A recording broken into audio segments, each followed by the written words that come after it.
guys, come to work with me. It's almost 6 o'clock in the evening and I'm on the way to work. Sobrang dilim na ng 6 p.m. here guys because of the daylight saving time. So sa mga hindi nakakaalam kung ano yung daylight saving time or DST, ang daylight saving time or DST ay isang sistema kung saan ina-adjust ang oras sa relo ng isang oras paabanti tuwing tagsibol or spring at binabalik naman ito sa orihinal tuwing taglagas or fall. Ang layunin nito ay masulit ang natural na liwanag ng araw kaya mas kaunti ang paggamit ng kuryente sa gabi. Sa madaling salita, tuwing tagsibol or spring, ang oras ay ina-adjust ng isang oras paabante. At tuwing taglagas naman or fall, ibinabalik ang oras ng isang oras paatras. Hindi lahat ng bansa ay gumagamit ng DST. Sa Pilipinas, hindi ito isinasagawa dahil sapat ang liwanag ng araw buong taon. So, during winter lang yan guys. Pag di na siya winter, hanggang 8 to 9 p.m. is maliwanag pa. Maliwanag pa sa buwan. So ito po yung dinadaanan ko every day, every night pag pupunta sa work. As you can see, di po siya matraffic di katulad sa Pilipinas. Maluwang din po yung kalsada nila dito, di tulad sa atin na masikip. Nung first time kong matutong mag-drive ng car, grabe yung anxiety at kaba ko guys. Yung tipong kakaupo ko lang sa driver's seat, sobra-sobra na yung kaba ko. It takes me 10 to 15 minutes bago ko i-start yung car. Ilang beses ko munang i-check kung naka-seatbelt na ba ako. Lalo na sa mga main road at sa mga may traffic light. Yung kaba ko abot langit siya guys. Pero ngayon wala na. So far, sobrang komportable na akong mag-drive. Wala na yung kaba. Parang normal routine na lang siya. Sana all! So, 15 minutes drive pala papunta sa work ko. Si Chad yung nagbabantay kay Sed tuwing gabi while nasa work ako. Full-time working mom sa gabi at full-time mom at wife naman sa umaga. 3 nights per week pala yung pasok ko guys. Tapos 4 days off. Sana all! Yan yung maganda dito sa Amerika dahil may work-life balance sila. Kaya ano pang inaantay mo? Mag-Amerika ka na din. Anyway, malapit na pala tayo sa work ko guys. Makikita nyo na ang hitsura ng hospital na pinagtatrabahuan ko dito. Kaya wag mong skip ang video. Chares lang.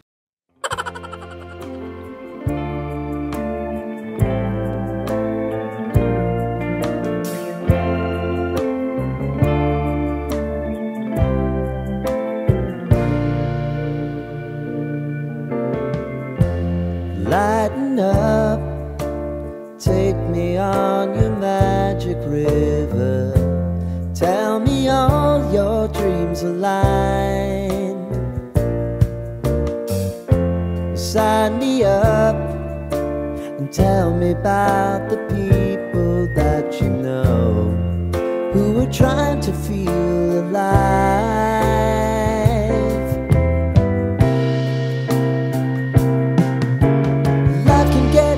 So honey, if you need to cry, just come share my pillow and rain, rain, go away.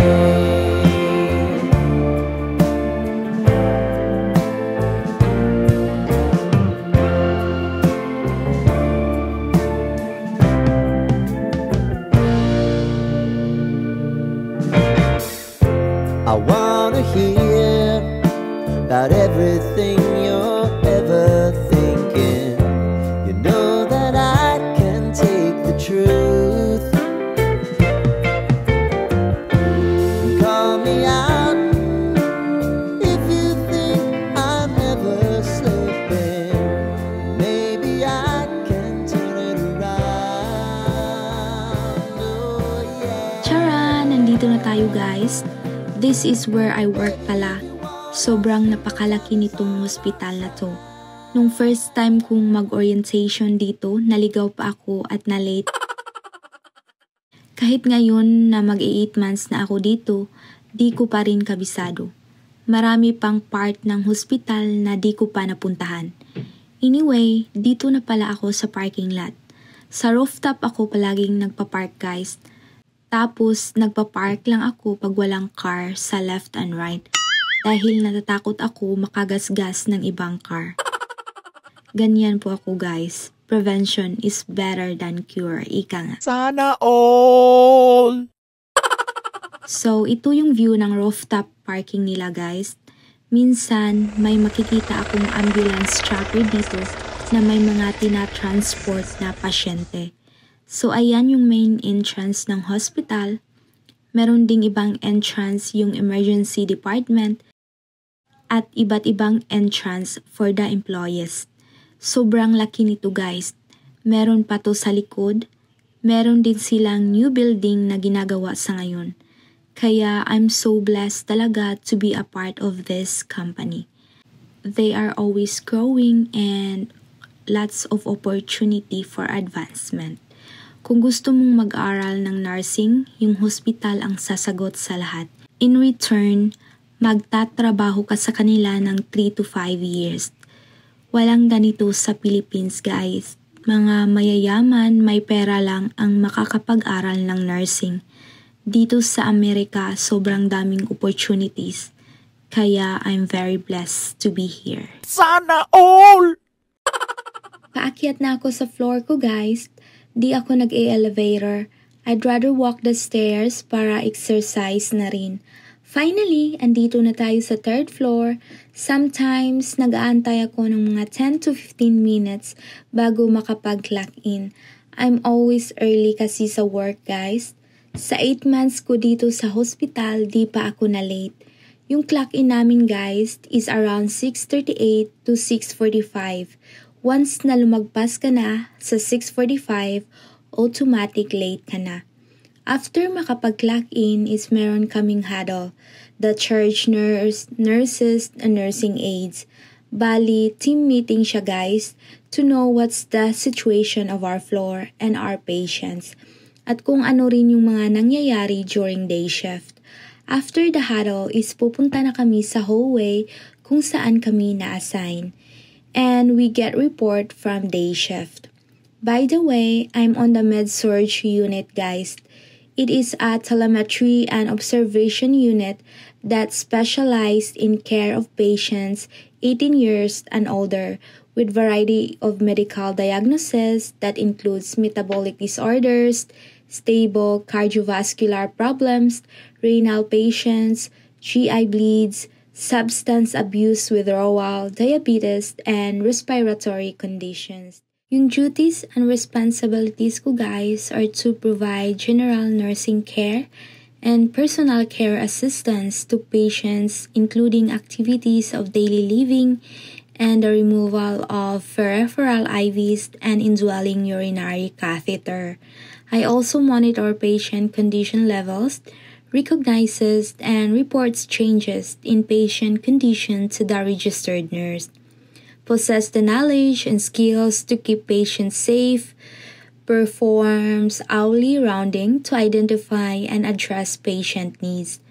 We also obtain and electronically documents patients' vital signs including temperature, blood pressure, pulse oximetry, weight, respiration, and pulse. We also prepare patients for tests, procedures, and transport patients to test procedures and different levels of care. We also perform ACG or AKG, get blood sugars, and do bladder scan. We are responsible for stocking patients' rooms, nursing areas, supply carts, with appropriate items at required levels. At first, guys, it was very overwhelming. Everything is just new to me except getting vital signs to patient. Meron akong experience sa hospital before way back in Philippines. But the hospital here is way more different sa Pinas. Nung una, I thought di ako tatagal ng 1 week. Ang dami kasing dapat mong kailangang matutunan tapos sa report, ako palaging kinakabahan guys. Madudugo ilong mo kasi sobrang slang ng English nila at ang bilis pang magsalita. Tapos ang dami pang mga medical terms na dapat mong i-memorize dahil pag hindi mo yan alam, nganga ka pag kailangan mo nang mag-report or kung sila yung magre-report sa'yo. Kahit nahihirapan na ako, go pa rin ang go. Yung mga hindi ko alam, tinatanong ko na lang. I'm very blessed kasi yung team ko is hindi ako pinapabayaan nung bago pa lang ako. Sobrang supportive nila at grabe yung teamwork ng floor namin. They always ask me if I'm doing okay, if I need help or anything. Yung mga nurses sobrang bait, pati yung mga heads sa floor namin. And of course, yung nurse manager namin. Bago pa lang ako, I already felt so welcome. Ang babait talaga nila. Yung una lang talaga yung pinakamahirap. But as the days goes on, masasanay ka rin sa trabaho mo. Buti na lang hindi ako sumuko. Ngayon guys, easy na lang siya sa akin. Medyo sanay na rin ako makipag-Englishan sa mga katrabaho ko at sa mga pasyente ko. Confident na rin akong mag-introduce sa sarili ko sa mga pasyente. Nung una guys, nahihiya pa ako. Ngayon is walang hiya na. Pagtapos na ako sa mga task ko guys, ayan, paupo-upo na lang ako while nagdo-document. And then tingin-tingin na rin kung may available shift na mapipick up kasi malaki yung bonus dito sa hospital guys. Minsan, nagpipick up kasi ako ng mga available shift. By the way, tag-iisa pala kami ng computer dito. Every month, meron kaming assignments na gagawin sa learning management system. Nag-a-attend din kami ng mga seminars to widen our knowledge and skills. Di talaga basta-basta sa Amerika. Marami kang matututunan lalo na sa hospital. By the way, I'm planning to go on nursing school pero di pa sa ngayon. Ang dami ko pa kasing mga inaasikaso. Baka next year siguro.